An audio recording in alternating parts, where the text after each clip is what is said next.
I think a skill analysis works best on a one-on-one basis rather than in a group. So I work with individuals rather than groups. And there are several tools available actually. So one is called, and some of these tools are actually done for business, but they can be adapted to your personal development as well. And one is, for example, the SWOT analysis. The SWOT analysis, so SWOT stands for strengths, weakness, opportunity, and threats. And this is simply done, write down what you think your strengths are. And we are all are very easy to say, oh, I'm good at this, I'm good at this, I'm good at that. And this is fine. But then when it comes to the weaknesses, people are very reluctant to look into that, okay, what is actually my weakness? And I always say then, if you think you have a weakness, don't see it just as a weakness. A weakness can become an opportunity. It can become a strength, for example. If you see the weakness, if you're aware of the weakness. And this is where my work comes in then, where I say the strengths is easy, as I said. Everybody knows their strengths, everybody knows what they love, and normally what we love is what we are good at, so that's easy to see.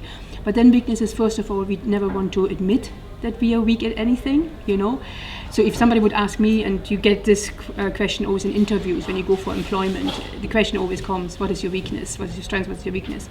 And people normally struggle on the last. So what is my weakness? So I have weaknesses just as everybody else, but it takes guts to admit them, and my job is then to see, okay, what is your weakness? And when we discover this, and this is just by conversations, and especially when people then say to me, oh, I want to create this and this business. So I look then into what does this business need to be sustainable, to succeed, and so on. And then said, do you have these skills? Oh, no. I said, okay, there we have a weakness now. So because if I want to, for example, open a bakery and I can't bake, that obviously would be a weakness. So we cannot work around this then. So I see then the skill gap that is between strengths and weakness.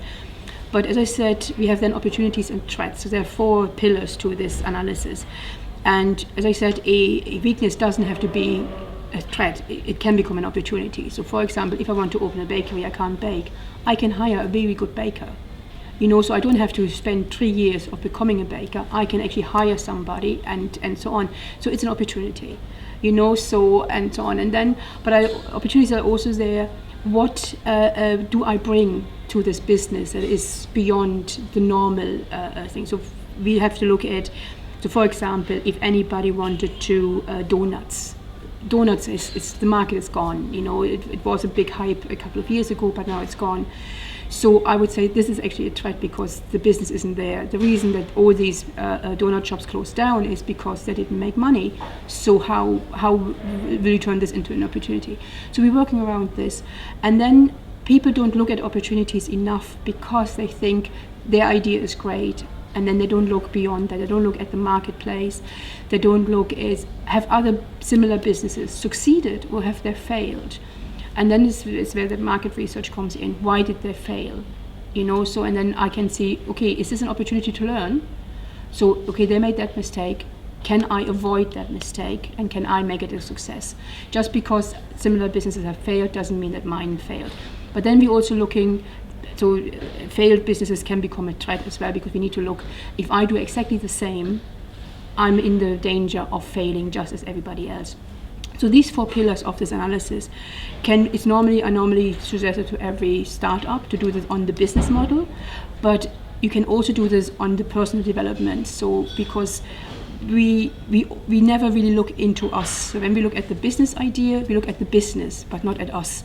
And the way I work with these people is look at yourself first. What do you bring? What do you need? What do you lack? What can you do?